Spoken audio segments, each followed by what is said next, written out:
क्या एकनाथ शिंदे ही बाला साहब ठाकरे की हिंदुत्व वाली राजनीति और वैचारिक प्रतिष्ठान के असली उत्तराधिकारी होने वाले हैं? आने वाला जो चुनाव का रिजल्ट है वह क्या बता रहा है? इसी विषय पे हम थोड़ी सी चर्चा करते हैं। यहाँ दोस्तों स्वागत और नमस्कार मेरे YouTube channel info highway India में। मैं वीके वत्स।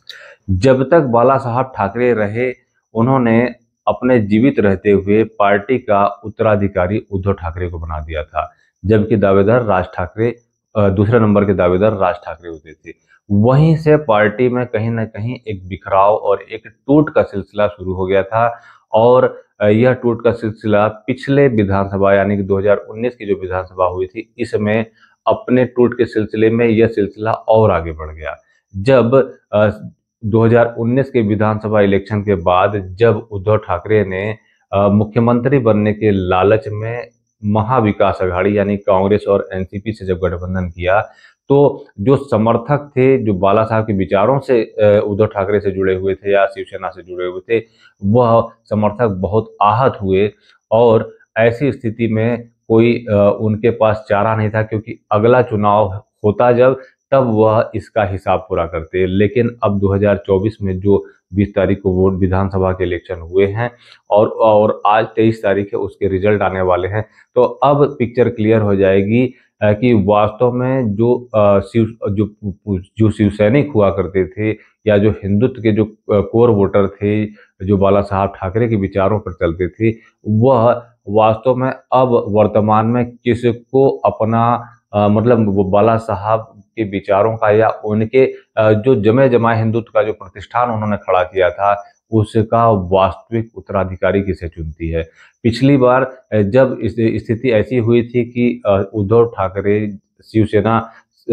उद्धव ठाकरे की शिवसेना जब महाविकास अघाड़ी कांग्रेस और एनसीपी के गठबंधन, शरद पवार के गठबंधन में जा मिली थी, तब गहरा असंतोष समर्थकों के बीच में भी था और विधायकों, जो पूरे विधायक थे, उनके बीच में भी था। लेकिन उस स्थिति में कोई चारा नहीं था, लेकिन अंदर से जब असंतोष पनपता गया, जिसके कुछ कारण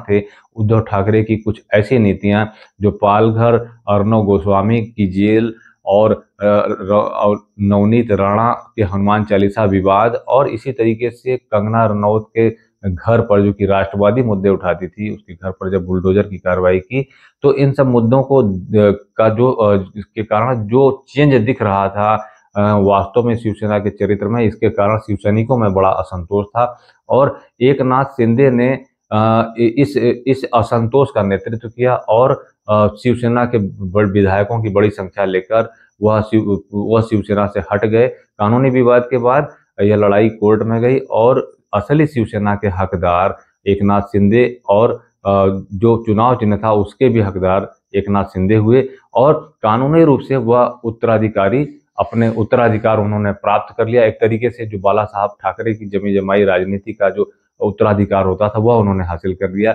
लेकिन अभी तक जब जनता फैसला करेगी और जनता वोट के माध्यम से फैसला करेगी, इसका फैसला आने वाले आज के रिजल्ट में तय हो जाएगा कि उस समय तो असंतोष के कारण एकनाथ शिंदे ने कहीं ना कहीं उस वैचारिक प्रतिष्ठान को बचा लिया, जो बाला साहब ठाकरे के द्वारा उनकी विरासत थी या उनका उत्तराधिकार था, उसको तो बचा लिया, और कहीं ना कहीं उसको खत्म होने से बचा लिया, जो महाराष्ट्र में दशकों की राजनीतिक और अपने प्रयास और संघर्ष के साथ बाला साहब ठाकरे ने मुंबई की राजनीति में और महाराष्ट्र की राजनीति में खड़ा किया था, तो उसको तो एकनाथ शिंदे ने किसी तरीके से बचा लिया।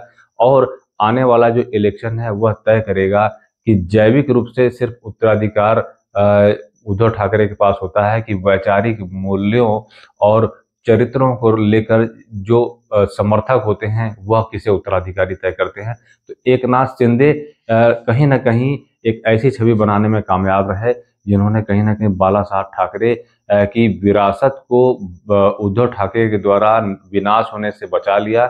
और यह रिजल्ट, आने वाला रिजल्ट यह तय कर देगा और इस बात के संकेत और संदेश दे देगा कि एकनाथ शिंदे ही वास्तव में बाला साहब ठाकरे की शिवसेना के वास्तविक उत्तराधिकारी हैं।